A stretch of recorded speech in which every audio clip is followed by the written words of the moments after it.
તો આણંદના ઉમરેઠ વિધાનસભાની પેટા ચૂંટણી માટે આજે મતદાન થઈ રહ્યું છે। ત્યારે ભાજપ અને કોંગ્રેસ સહિત કુલ 6 ઉમેદવારો મેદાને છે। ત્યારે આ સવારથી જ મતદાન પ્રક્રિયા શરૂ થઈ છે, જેમાં 2.45 લાખ મતદારો મતદાન કરવાના છે। તો ભારતીય જનતા પાર્ટીના ધારાસભ્ય ગોવિંદભાઈ પરમારનું અવસાન થતાં આ સીટ ખાલી પડી હતી। ત્યારે ખાલી પડેલી આ સીટ ઉપર પેટા ચૂંટણી જાહેર થતાં આજે મતદાન યોજાઈ રહ્યું છે। ગોવિંદભાઈના પુત્ર હર્ષદભાઈ પરમારને ભાજપે ટિકિટ આપી છે। તો આણંદ જિલ્લાના ઉમરેઠ વિધાનસભાની પેટા ચૂંટણી આજે યોજાઈ રહી છે, જેને લઈને આજે મતદાન શરૂ થઈ ગયું છે। ભાજપ અને કોંગ્રેસ સહિત કુલ 6 ઉમેદવારો મેદાને છે। ત્યારે સવારથી જ મતદાન પ્રક્રિયા શરૂ થઈ ગઈ છે, જેમાં લગભગ 2.45 લાખ મતદારો મતદાન કરશે। અમારા સંવાદદાતા નિખિલ ભટ્ટ ઓનલાઈનથી જોડાયા છે। જી નિખિલ, તો ઉમરેઠ વિધાનસભાની આજે પેટા ચૂંટણી યોજાઈ રહી છે, તેને લઈને આપ શું કહેશો?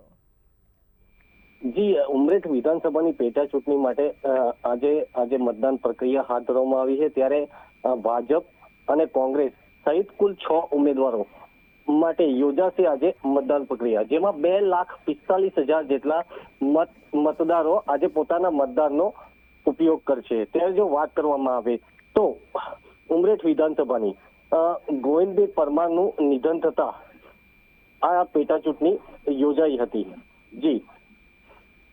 જી, તો આજે કાર્યકરોમાં કેવો ઉત્સાહ જોવા મળી રહ્યો છે, ખાસ કરીને ભાજપ અને કોંગ્રેસના? ચોક્કસથી જો વાત કરવામાં આવે તો ભાજપના કાર્યકરોમાં મોટો ઉત્સાહ જોવા મળી રહ્યો છે, કારણ કે હર્ષદભાઈ ગોવિંદભાઈ પરમારને જે ટિકિટ આપી છે તેને લઈને તેઓમાં અનેરો એક ઉત્સાહ જોવા મળી રહ્યો છે। સાથે સાથે જો વાત કરીએ તો બીજી તરફ કોંગ્રેસના ભૃગુરાજસિંહ ચૌહાણ, તેમના પણ સમર્થકો મોટી સંખ્યામાં એમનો પણ ઉત્સાહ જોવા મળી રહ્યો છે। જી, તો હાલ ગરમીનું પણ પ્રમાણ છે, ત્યારે ખાસ કરીને મતદારો જે છે એમને માટે કેવી સવલત કરવામાં આવી છે, સગવડ કેવી કરવામાં આવી છે? ચોક્કસથી જો વાત કરવામાં આવે તો સંબંધિત તંત્ર પહેલેથી જ તૈયાર હતું। અત્યારે સવારનો ટાઈમ છે, એટલે પોતાના મતાધિકારનો ઉપયોગ કરવા માટે લોકો મોટી સંખ્યામાં અત્યારે વહેલી સવારથી જ કતારો લગાવી રહ્યા છે। ત્યારે તંત્ર દ્વારા પણ એને લઈને તૈયારીઓ પૂર્ણ કરી દેવામાં આવી હતી પહેલેથી। જે જગ્યાએ મતદાન મથકો છે ત્યાં મોટા મંડપો બાંધી દેવામાં આવ્યા છે। કેટલીક જગ્યાએ પંખા પણ લગાવવામાં આવ્યા છે, કુલરો પણ મૂકવામાં આવ્યા છે તંત્ર દ્વારા। ખાસ કરીને વૃદ્ધો અને વડીલો માટે કેવી સગવડ છે?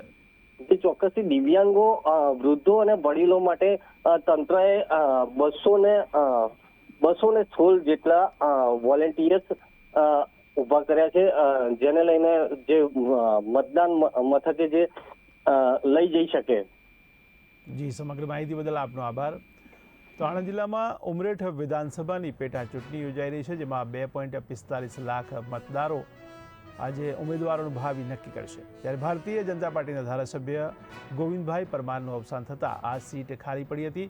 જો કે આ ખાલી પડેલી સીટ પર પેટા ચૂંટણી જાહેર થતાં આજે મતદાન યોજાઈ રહ્યું છે, જેમાં ગોવિંદભાઈના પુત્ર હર્ષદભાઈ પરમારને ભાજપે ટિકિટ આપી છે।